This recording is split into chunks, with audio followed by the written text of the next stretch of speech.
Digital நேயர்களுக்கு வணக்கம். 2000 ஆண்டுகளுக்கு முன்பு சங்க காலத்துல பெண்கள் என்ன வேலை செஞ்சுட்டு இருந்திருப்பாங்க? இந்த கேள்விக்கான பதில் தான் இந்த தொடர், சங்க கால சிங்க பெண்கள். இந்த தொடர்ல நம்ம தொடர்ச்சியா பெண்கள் எப்படி உழைத்து பொருளீட்டினாங்க அப்படின்றத பார்த்துட்டு வந்துட்டு இருக்கோம். முதல் பகுதியில மதுரையில கடை நடத்திய பெண்களை பத்தி நம்ம பார்த்தோம். நமக்கு நிறைய ஆச்சரியமான தகவல்கள் அப்போ கிடைச்சது.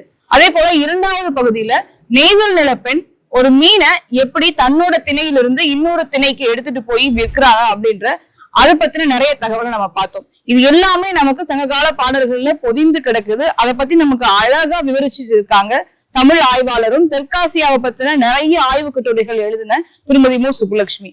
அதே போல இந்த பகுதியிலையும் ஒரு நெய்தல் நில பெண் உப்பு எப்படி வித்திருப்பாங்க. நமக்கு தெரியும், உப்பு என்பது இன்னைக்கு வரைக்கும் சங்க காலத்துல இருந்து இப்ப வரைக்கும் நம்மளுடைய ஒரு அங்கமா இருந்துட்டு இருக்கு. அந்த உப்பு 2000 ஆண்டுகளுக்கு முன்பு இந்த பெண்கள் எப்படி வித்திருப்பாங்க, விற்கிறது மட்டும் இல்ல அதை இவங்க உற்பத்தி செய்யறதுலயுமே பங்கு வச்சிருக்காங்க. இதை பத்தி நிறைய சுவாரஸ்யமான தகவல் நம்ம சொல்ல இருக்காங்க சுப்புலட்சுமி மேம். வணக்கம். உழைத்து பொருளீட்டிய சங்ககால பெண்கள் பற்றி பேசிட்டு இருக்கோம் இல்லையா? சென்ற பதிவுகள்ல முதல்ல மதுரை காஞ்சியில் ஓரிடத்தில் உட்கார்ந்து கடை நடத்திய பெண்களை பார்த்தோம். சென்ற பதிவுல மீன் விற்ற பெண்கள், மீனை விற்று பண்ட மாற்றாக பயரும் நெல்லும் வாங்கிட்டு வந்தாங்க அப்படிங்கிறத பார்த்தோம். கடை தெருவுக்கு மற்ற ஊர்களுக்கு சென்று பெண்களிடமிருந்து மருத நிலத்து பெண்களிடம் இருந்து பண்ட மாற்றாக நெல்லையும் பயரையும் வாங்கிட்டு வந்தாங்க.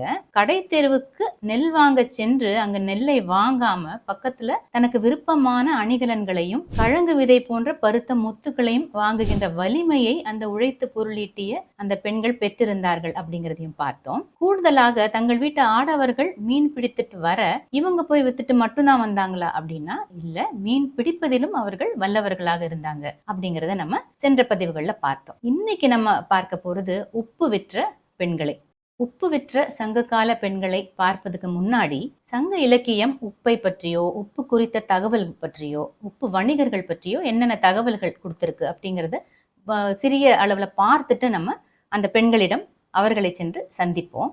உப்பு விற்றவர்கள், உப்பு வணிகர்களை உமணர்கள் அப்படின்னு தமிழ் சொல் குறிக்குது. அவருடைய மனைவிமார் உமட்டியர், உமணர் உமட்டியர் அப்படின்னு குறிக்கப்பட்டாங்க. கூடுதலாக இப்ப கூட நம்ம பார்த்தோம்னா உப்பிட்ட பண்டம் குப்பை, உப்பில்லா பண்டம் குப்பையிலே, உப்பிட்டவரை உள்ளளவும் நினை அப்படின்னு நம்ம இன்னைக்கு கூட பழமொழி பயன்பாட்டுல இருக்கு. அந்த காலத்தில் உப்பை என்னன்னு சொன்னாங்க அப்படின்னா கடல் விளை அமிழ்தம் அப்படின்ட்டு அவர்கள் உப்பை மதிப்போடு, அதுதான் நமக்கு இன்றியமையாத பொருள் அப்படின்னு சொன்னதை நம்ம பார்க்குறோம். இந்த உப்பு வணிகர்கள் தங்களுடைய கடற்கரை பகுதியிலிருந்து பாலை நிலத்தை, கடினமான பகுதியை தாண்டி மற்ற ஊர்களுக்கு சென்று விற்பது ரொம்ப கடினமான ஒன்றா இருந்திருக்கு. அந்த பாதை ரொம்ப ஆபத்தான பாதையா இருந்தது அப்படிங்கிறத பல சங்க பாடல்கள் நமக்கு குறிக்குது. அதே போல உப்பளம் அப்படின்னு இன்னைக்கும் பார்க்குறோம். உப்பு உற்பத்தி செய்யற இடம் இல்லையா? அந்த உப்பளம் என்ற சொல் சங்க காலத்திலிருந்து இன்னைக்கு வரைக்கும் தொடர்ந்து நம்ம சமூகத்தில் புழங்கிட்டு வர தமிழ் சொல்.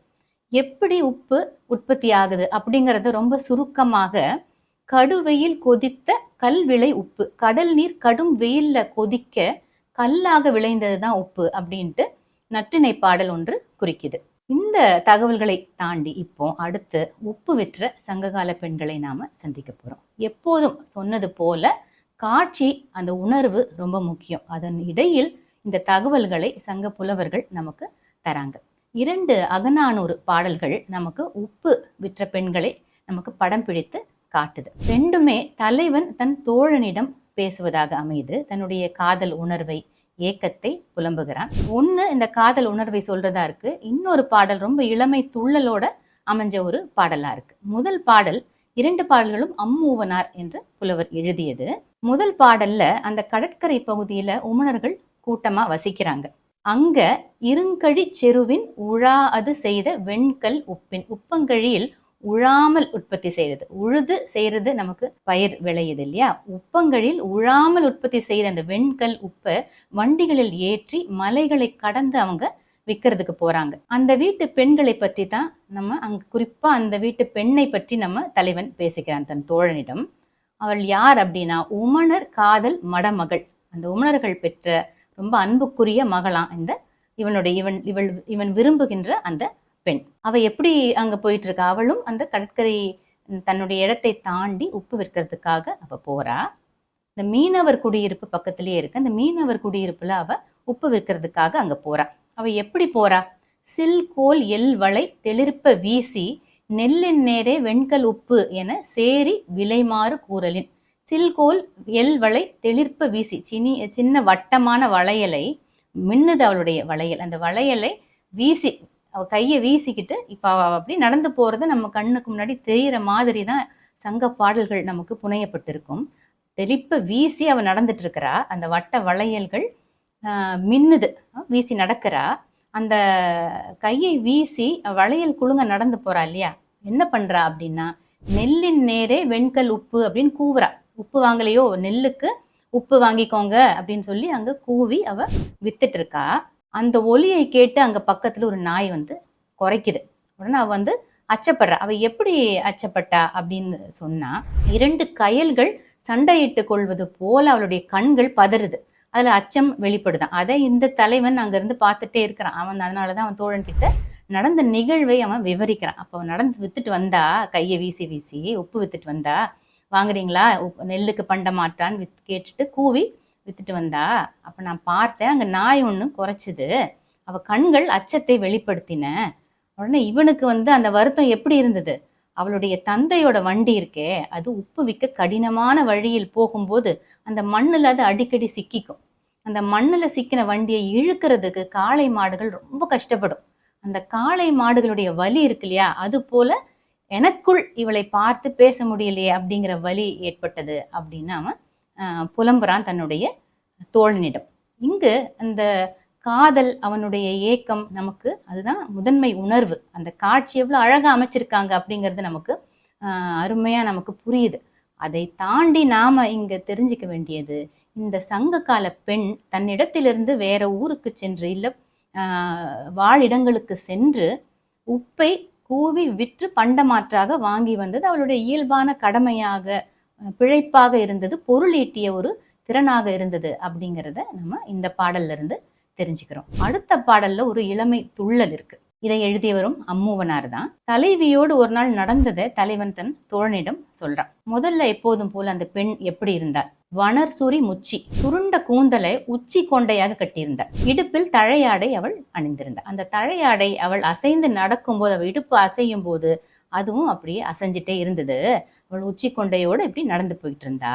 என்ன செஞ்சிட்டு இருந்தா, நெல்லும் உப்பும் நேரே ஊரீர் கொள்ளீரோ என சேரிதோறும் நுவலும். ஒவ்வொரு அந்த பகுதிகளுக்கா போயிட்டு உப்பு வாங்கலையோ, உப்பு நெல்லுக்கு உப்பு நேரே கொள்ளீரோ அப்படின்ட்டு அவ வித்துட்டு இருந்தா. அங்க அவளுக்கு உழைத்து வியர்த்து ஊத்திட்டு இருந்ததா. அப்படி வித்துட்டு இருந்தா அவ. நான் அவளை போய் இடை மறிச்சேன். நடுவுல நடந்துட்டு இருந்தவளை போய் நான் மறிச்சேன். அவ்வாங்கு உந்தி அமைத்தோளாய் நின் மெய்வாழ் உப்பின் விலை எய்யாம் என சிறிய விலங்கினமாக நான் கேட்டேன். கொஞ்சமா கேட்டேன் அவகிட்ட, மூங்கில் போன்ற தோள்களுடன் அழகு நிறைந்தவளே, உப்பு விக்கிற, உன் வேர்வையிலிருந்து உப்பு வருதே, அதுக்கு என்ன விலை அப்படின்னு நான் கேட்டேன். அவளுக்கு கோபம் வந்துருச்சு. வெள்ளை வளைகள் அணிந்த அந்த பெண் மை தீட்டிய பெரிய கண்களால் என்னை உற்று நோக்கி, யாரீரோ எம் விலங்கியீர், நீ யார் என்ன கேட்கறதுக்கு, எதுக்காக என்ன வழிமறிக்கிற அப்படின்னு என்ன கொஞ்சம் கோபம் கொள்ள, அந்த பொய்யாக கோபித்து என்னை கேட்டுட்டு சின்னதா ஒரு சிரிப்பு சிரிச்சா. அந்த சிரிப்பில் நான் முழுவதுமாக மயங்கிட்டேன். பொய்யாக கோபித்தா, அதுக்கப்புறம் ஒரு சின்ன சிரிப்பு சிரிச்சுட்டு போ அப்படின்னு சொல்லிட்டு போயிட்டா போல இருக்கு. யாரீரோ எம் விலங்கியர் என்று கேட்டு சிரிச்சா இல்லையா, அந்த பல் மான் பேதைக்கு ஒழிந்தது என் நெஞ்சே. அந்த பெண்ணிடத்தில் ஒரு மாண்பு இருந்தது, அது அழகு இருந்ததோட ஒரு மதிப்பா அவ தன்னை நடத்திக்கிட்டா. அந்த மாண்புக்கு பின்னாடி என் நெஞ்சம் போயிருச்சு அப்படின்னு தன்னுடைய தோழனிடம் இந்த தலைவன் அந்த காட்சியை விளக்குறான். இப்ப இது மனசை மயக்கிற ஒரு காட்சி. புலவர் எவ்வளவு அழகா எழுதியிருக்காரே நம்ம நினைக்கிறோம். ஆனா அந்த பெண்ணுடைய வியர்வை எவ்வளவு மதிப்பு அங்க இருந்தது, அந்த மாண்போடு தன்னை எப்படி அவள் நடத்திக்கிட்டா, உண்மையிலேயே வியர்வை சிந்தி உழைத்தது அப்படிங்கறது தான் இந்த பாடல் நமக்கு காட்டுது. அடுத்து ஒரு அகநானூறு பாடல் தான் குடவாயில் கீரத்தனார் எழுதியது. தலைவனும் தலைவியும் காதலில் ஈடுபட்டிருக்காங்க, காதலிக்கிறாங்க. தலைவியை பார்க்க வரும் தலைவனுக்கு தோழி அறிவுறுத்துற, எச்சரிக்கிற, பாரு கவனமா இரு, அவளுடைய அம்மா கிட்ட மாட்டினா ரொம்ப சிரமம் அவளுக்கு அப்படிங்கறத அவ சொல்ல நினைக்கிறா. இவ்வளவுதான் பாட்டு. இப்ப என்ன அப்படின்னு கேட்டா, அப்போ அந்த பெண் என்ன செய்யறா அப்படிங்கறத இங்க நமக்கு குறிப்பு தராரு ஆசிரியர். பெருங்கடல் பரப்பின் சேயிரா நடுங்க, பெரிய கடல் பரப்புல படகை எடுத்துட்டு அவருடைய தந்தை போறாரு. இந்த இறால் எல்லாம் நடுங்கிற மாதிரி படகு உள்ள போகுது. கொடுந்தொழில் முகந்த செங்கோல் அவ்வலை, தன் தொழிலுக்காக வலை வீசி பிரிக்கிறாரு. நெடுந்திமிழ் தொழிலோடு வைகிய தந்தைக்கு அந்த மீன் பிடித்து இறால் நடுங்க படகை கடலுக்குள் செலுத்தி மீன் பிடிச்சிட்டு வர அவளுடைய தந்தைக்கு இந்த பெண் என்ன செய்யறா, உப்பு நொடை நெல்லின் மூரல் வெண்சோறு அயிலை துழந்த அம்புளி சொரிந்து கொழு மீன் தடியோடு குறுமகள் கொடுக்கும். தந்தை மீன் பிடிச்சிட்டு வராரு, இந்த பெண் தன் உப்பு வித்துட்டு வரா இல்லையா, உப்பு வித்து நெல் வாங்கிட்டு வர்ற அந்த சோறை, நெல்லை சோறாக்கி அந்த தந்தை அயிலை துழந்த அம்புளி சொரிந்து, அயிலை மீன் எடுத்துட்டு வர்றார் தந்தை, அதை புளி இட்டு குழம்பாக்கி, இன்னைக்கு நம்ம மீன் குழம்பு செய்யற ஒரு முறையில அவங்க அயிலை மீனை புளி இட்டு குழம்பாக்கி சோறு ஆக்கி அந்த தந்தைக்கு அவள் பரிமாறினாளாம். இதுதான் நமக்கு செய்தி. உழைத்து பொருள் ஈட்டினா, உப்பை மட்டும் விற்று வந்தாளா அப்படின்னா, தந்தை வாங்கிட்டு வந்த மீனை போய் வித்தான்னு பார்த்தா, இப்ப மீனை குழம்பாக்கி தான் கொண்டு வந்த சோறை வீட்டில் சமைத்து பரிமாறினாள் அந்த பெண் அப்படின்னு நம்ம பாக்குறோம். இப்போ அந்த தோழி, இந்த செய்தி வருது இல்லையா, இதுல ஒரு வரலாற்று செய்தியும் இந்த பாட்டுல நம்ம ஆசிரியர் கொடுத்திருக்கிறார், குடவாயில் கீரத்தனார் இல்லையா. இந்த வரலாற்று செய்தி என்ன அப்படின்னா, இந்த தோழி தன்னுடைய அந்த தலைவன்கிட்ட சொல்றா, நீ அவளை பார்க்கும்போது கவனமா இரு, அவள் வெள்வேல் கொற்ற சோழர் குடந்தை வைத்த நாடு தரு நிதியினும் செரிய அருங்கடி படுக்குவள் அரண் இல் யாயே, யாயினா அன்னை. நீ அவள் ஒரு அழகான வளையல் அணிஞ்சிருக்கா இந்த உன்னுடைய தலைவி, நீ அவளை சந்திக்கும் போது அந்த வளையலை அழுத்தி பிடித்து விடாதே அவ கையில, அது ஒரு அச்சை ஏற்படுத்தும், ஒரு தடுப்பை ஏற்படுத்தும். அந்த தடிப்பை பார்த்தாள் என்றால் அந்த அன்னை வெகுண்டு விடுவாள், கோபப்பட்டுருவா, கோபப்பட்டு இவளை அடைச்சு வச்சிருவா வீட்டுக்குள்ள. அந்த கடினமான அந்த அடைச்சு வைக்கிற அந்த காவல் இருக்கு இல்லையா, அந்த காவல் எப்படிப்பட்டதுன்னா, சோழர்கள் குடந்தை நகரில் தங்களுடைய எதிரி படைகள் எல்லாம் வீழ்த்திய பின் பொருள்கள் எடுத்துட்டு வருவாங்க. அப்ப அந்த குடந்தை நகரில் காவலுக்கு ஒரு இடத்துல எல்லாத்தையும் வச்சிருப்பாங்க.